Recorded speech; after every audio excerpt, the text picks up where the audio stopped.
As I've been embarking on my journey to liberate my mind from all of the miseducation that we've received from our oppressors, it's been very troubling to my heart to learn how deceived we are as black people, regarding America's plan to destroy us.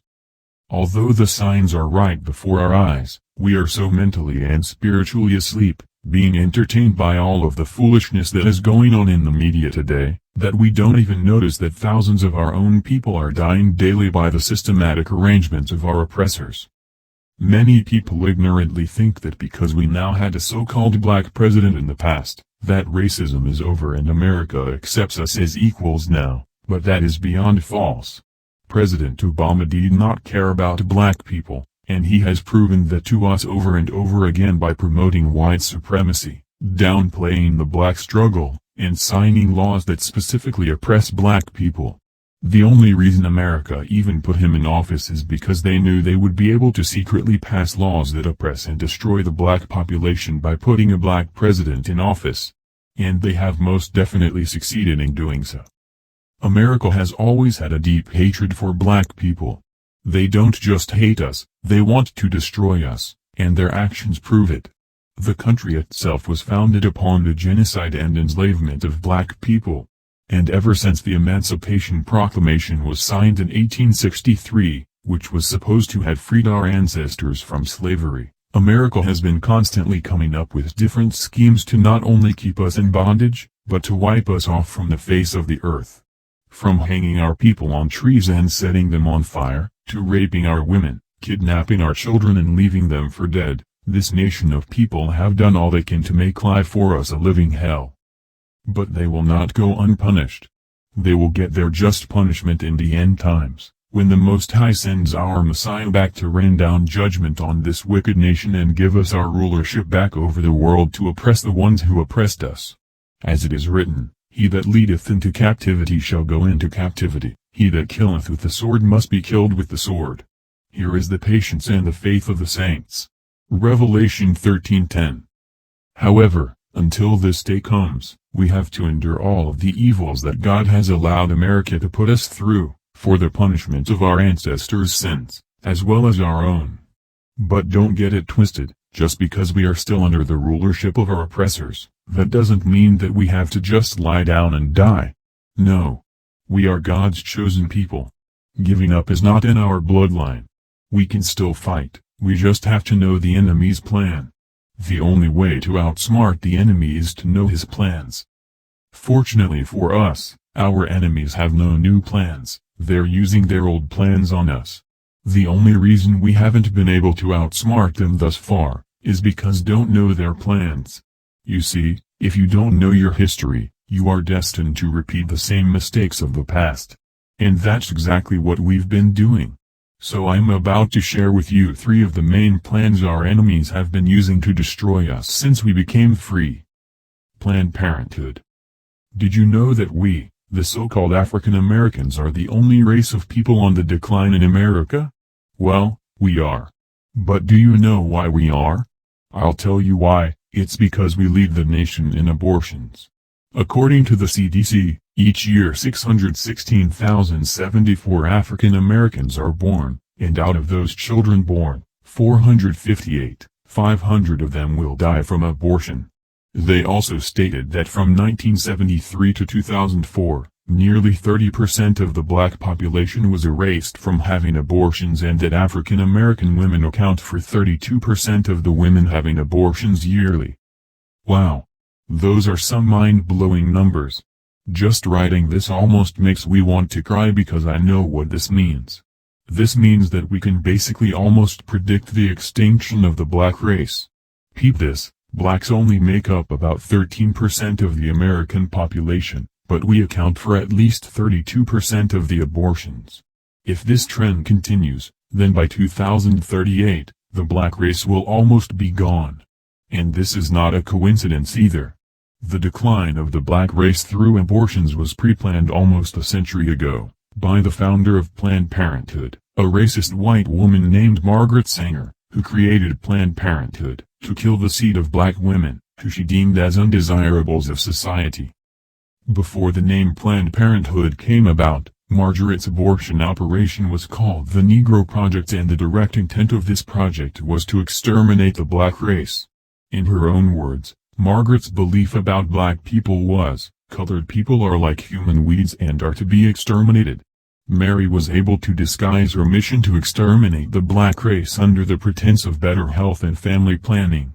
She carried her plan out by using our own people, the modern-day house Negroes I told you about in my last article, to execute her scheme. In her own words, she stated, "We should hire 3 or 4 colored ministers, preferably with social service backgrounds, and with engaging personalities. The most successful educational approach to the Negro is through a religious appeal. We don't want the word to go out that we want to exterminate the Negro population, and the minister is the man who can straighten out that idea if it ever occurs to any of their more rebellious members." With the help of elite and famous black leaders such as Mary McLeod Bethune, W.E.B. Du Bois, and relevant Adam Clayton Powell, Sr., the Negro Project was able to be sold as a solution to poverty and high birth rates. Instead of fighting for the life of our people, our most prominent black leaders of that time sold us out to gain empowerment and the respect of white America so they could progress in ministry and politics. As a result, hundreds of thousands of our sisters were forced to have abortions or be sterilized. I use the word forced because before abortion became legal, the government had state laws which stated that black women who were unmarried and pregnant were considered child abusers and could be arrested for it. They also had laws that prohibited single, black women from receiving government assistance if they would not consent to being sterilized. So to prevent from going to jail, many of our women got sterilized or had an abortion. I know what I'm saying may sound far-fetched, but these types of things really did and are still happening today. If you think I'm exaggerating or making this stuff up, I highly encourage to watch a documentary called Moffat 21, Black Genocide in 21st Century America, where they give real-life testimonies of people who experienced everything I mentioned to you above. And it's important for you to note that all of these incidents happened under the watch of our United States government. Planned Parenthood is the largest abortion provider in America, and 80% of their clinics are in black communities. In fact, the U.S. government funds Planned Parenthood $1 million every 24 hours to promote and market abortion inside black communities. And you know who signs this bill? Your president, Barack Obama. So this should prove to you that America is 100% in agreement with the mission of Margaret Sanger to exterminate black people. Although Margaret Sanger is now dead, her mission to destroy the black race is still being successfully carried out today. Sadly, our people have been too asleep and brainwashed to see it. Instead of our brothers and sisters viewing abortion as a tool the enemy is using to destroy our race, they see abortion as an easy way to get rid of a problem. The new Jim Crow laws. The original Jim Crow laws were racial segregation laws enacted between 1876 and 1965 in the United States, which forbade blacks to have the same privileges as whites. After many years of marching, protesting, and fighting, the government had enough of us and took down the segregation laws, granting us the right to have the same rights as them in this country. If you were born any time after the 70s like me, and were fortunate to not have to experience the Jim Crow era, then you may have been taught that racism is over and that we are all one now, but I assure you that isn't so. There has been a new Jim Crow law that isn't written anywhere in the law of the government, but that has been highly targeting and oppressing our people since we became free from slavery. You won't find this new Jim Crow law written in your American history books or talked about in your schools, churches, or news stations. Yet, this law still exists. Ever since the late 1800s, the United States government has made a significant effort to have law enforcement and judges specifically target the black race above all other people for any crimes committed, whether they were guilty of the crime or not. But since there is not a written law in the U.S. Constitution stating the above, this cannot be proven. However, what can be proven are the amount of crimes and the penalties for those crimes that our people have been convicted for compared to other races of people for the same crimes. Here are some of those facts below. Racial differences in incarceration. African Americans now constitute nearly 1 million of the total 2.3 million incarcerated population. African Americans are incarcerated at nearly 6 times the rate of whites. Together, African American and Hispanics comprised 58% of all prisoners in 2008, even though African Americans and Hispanics make up approximately 1/4 of the U.S. population. According to Unlocking America, if African American and Hispanics were incarcerated at the same rates of whites, today's prison and jail populations would decline by approximately 50%. 1 in 6 black men had been incarcerated as of 2001. If current trends continue, 1 in 3 black males born today can expect to spend time in prison during his lifetime. 1 in 100 African American women are in prison. At least one African American is killed by the hand of law enforcement every 28 hours. Nationwide, African Americans represent 26% of juvenile arrests, 44% of youth who are detained, 46% of the youth who are judicially waived to criminal court, and 58% of the youth admitted to state prisons, center on juvenile and criminal justice. African Americans make up 90% of all inmates that are proven to be wrongly convicted. Drug sentencing disparities. About 14 million whites and 2.6 million African Americans report using an illicit drug. 5 times as many whites are using drugs as African Americans, yet African Americans are sent to prison for drug offenses at 10 times the rate of whites. African Americans represent 12% of the total population of drug users, but 38% of those arrested for drug offenses, and 59% of those in state prison for a drug offense. African Americans serve virtually as much time in prison for a drug offense, 58.7 months, as whites do for a violent offense, 61.7 months. Sentencing Project. Judging from these statistics above, it should be clear for you to see that our people are much more targeted by law enforcement than America's people, the white race. Today, there are more of our people under correctional control, in prison or jail, on probation or parole, than there were enslaved in 1850s, a decade before slavery was abolished. And as far as our brothers go, more African American men were disenfranchised, due to felon disenfranchisement laws, than when the 15th Amendment was ratified in 1870, creating laws that denied our people the right to vote on the basis of race. When someone becomes disenfranchised in America, they can be denied the right to vote and legally discriminated against in employment, housing, education, and any other government benefits, just as our ancestors were discriminated against during the Jim Crow era. As you can see, being disenfranchised has a very serious effect on a man's life, and unfortunately it's mostly our, black, men who are becoming disenfranchised. This is why it's so hard for us to raise up our families today, because so many of our fathers are either incarcerated or disenfranchised.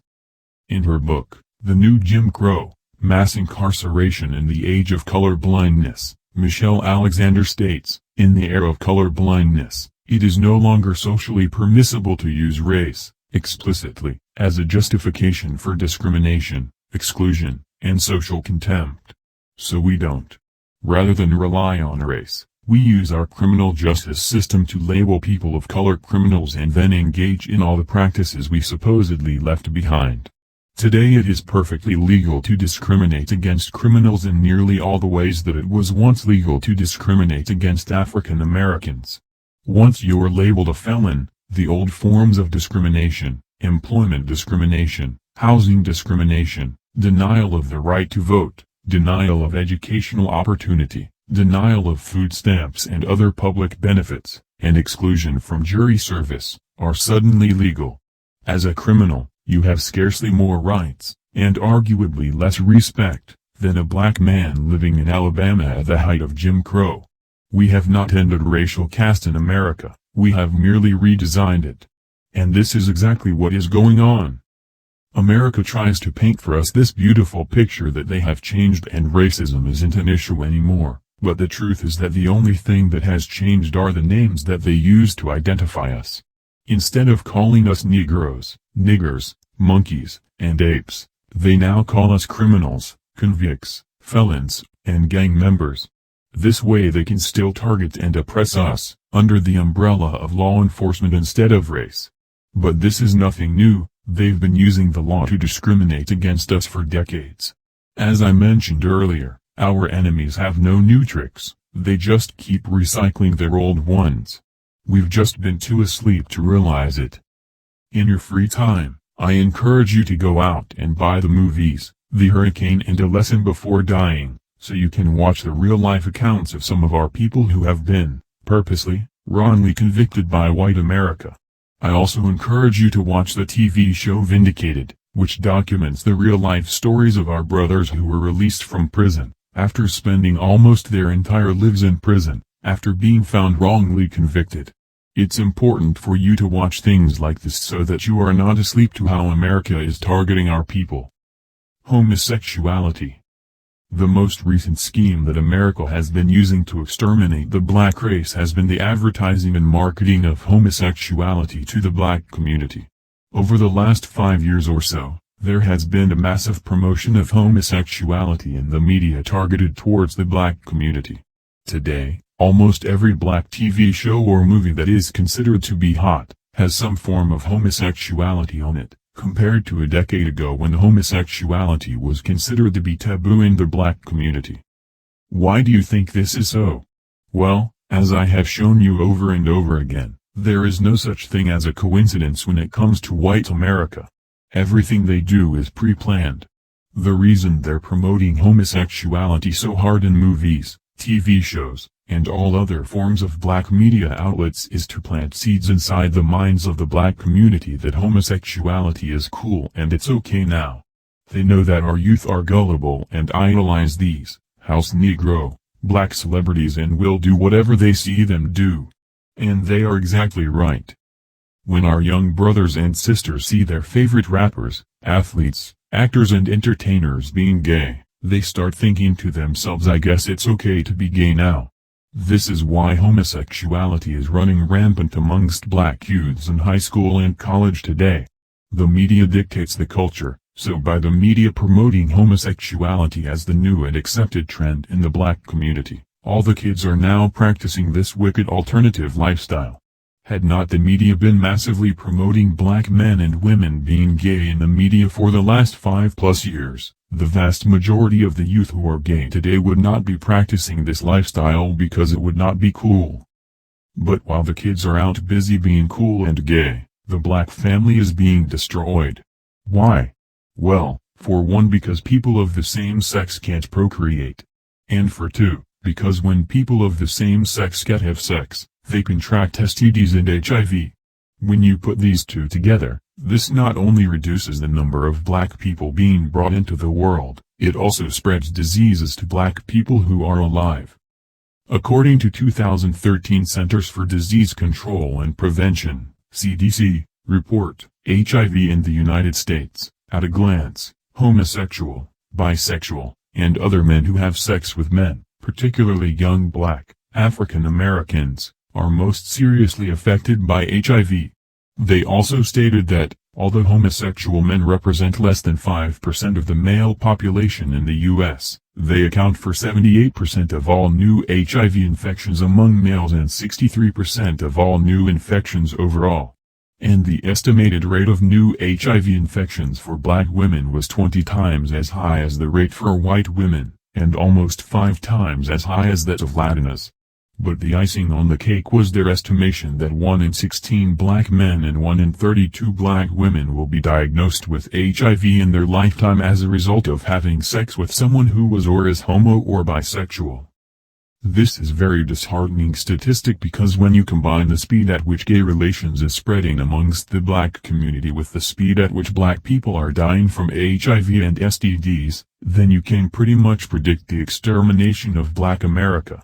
And this is exactly what America wants, to get rid of us.